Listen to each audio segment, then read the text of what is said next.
Hello dear students, welcome you all for Power System Operation and Control class.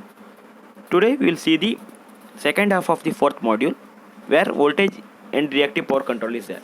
So in previous classes we have seen that previous chapters the control of frequency of an isolated system or an integrated system depends on the balance of real power generation and demand.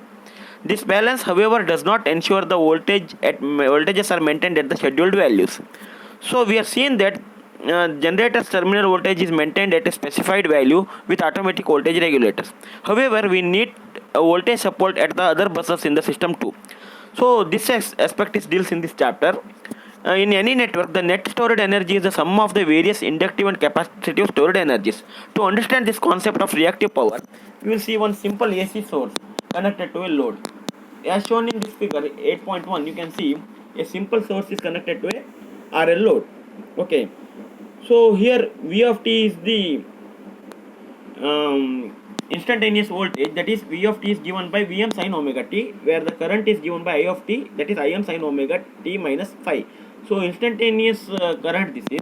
Obviously this current is given to a lagging load. It is lagging by an angle phi. That's why I have shown the current as minus phi angle. Okay.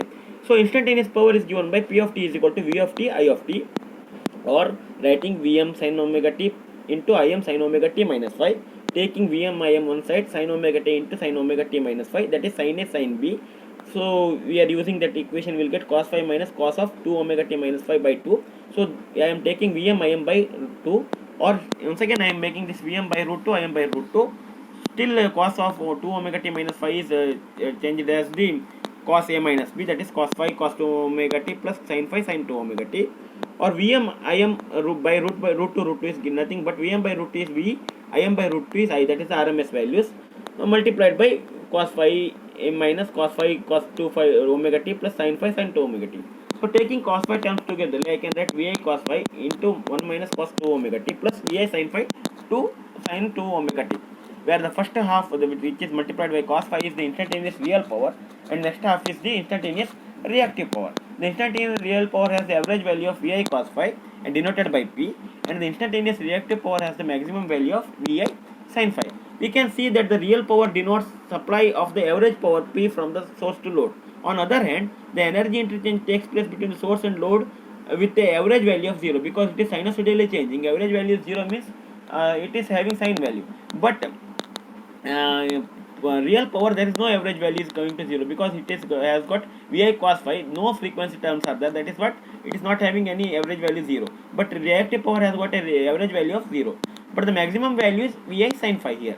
This is called reactive power Q, and the unit is VAR, or it's nothing but watts we are calling, that is volt amperes reactive. This interchange of energy takes place twice the supply of the frequency, because the frequency itself is 2 omega, here twice the frequency it is happening. The complex power S is given by S is equal to P plus JQ, which is nothing but Vi conjugate, where V and I are the voltage and current of the phasors.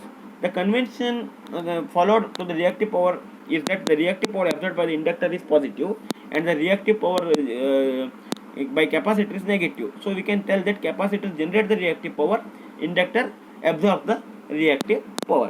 So we will see different components of the system which absorbs and generates the reaction power, which produces reactive power and which absorbs the reactive power. Coming to the first, synchronous generators, either it can absorb or it can generate the reactive power depending upon its excitation. When the generators are over excited, it generates the EMF is greater than the terminal voltage, and if the generator current injected at the terminal bus lacks the terminal voltage, an over excited generator generates the reactive power. Similarly, under excited generator absorbs the reactive power.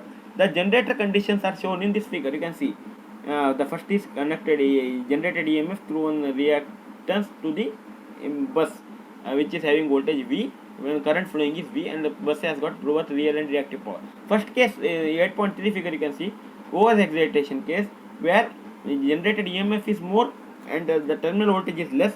So over excitation condition, obviously we are knowing that it is going to generate the reactive power.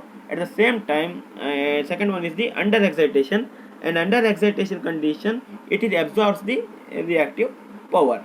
In under excitation, the generated EMF is less than the terminal voltage. The capability of the synchronous generators to continuously supply or absorb the reactive power is limited by the field current armature current and the end region heating limits. Second one is overhead lines. The surge impedance or characteristic impedance of the overhead line is given by ZC is equal to square root of L by C, where L is the inductance of the line and C is sufficient capacitance.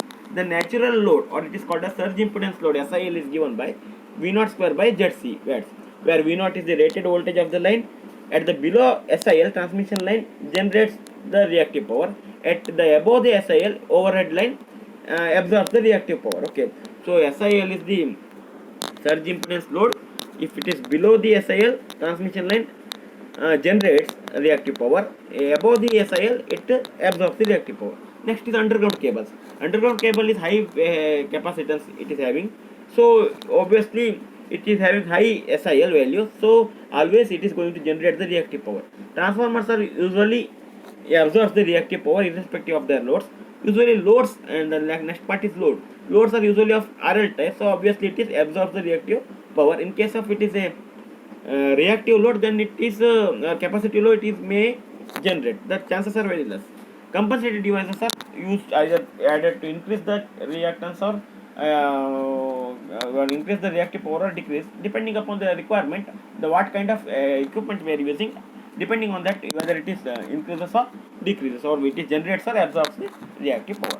So different methods for controlling the voltage controller. First one is line reactance composite, that is called as series capacitors. Second one is shunt reactors and capacitors, that is called, which is acts as a sink and source of the reactive power respectively. And next is synchronous condensers, which acts as a source or sink of the reactive power. And next, fourth one is the regulating transformers like tap changing transformers and boosters. And fifth one is the power electronics based flexible AC transmission systems, that is called as FACTS. So the first four options are the conventional voltage control method, and the FACTS are the recent one. Okay, so this is regarding the methods of the voltage control. So this is a what the we are having the introduction regarding the voltage and reactive power control. So once again I will glance the things. We know that complex power has got both real and reactive power. Real power has got value of Vi cos phi, and reactive power has got Vi sin phi. So and that is multiplied by cos 2 omega. So reactive power, or your reactive power has got average value of 0, which is multiplied with frequency, and real power which is not multiplied by frequency, that is it is a scalar quantity. Average value is not 0 there in case of real power. Okay, and the absorption of reactive power and production of reactive power on the different equipment we used, depending on that one, we will decide the whether these equipments are generates or absorb the reactive power. Coming to these generators, depending upon the excitation, it is generates or absorbs the reactive power.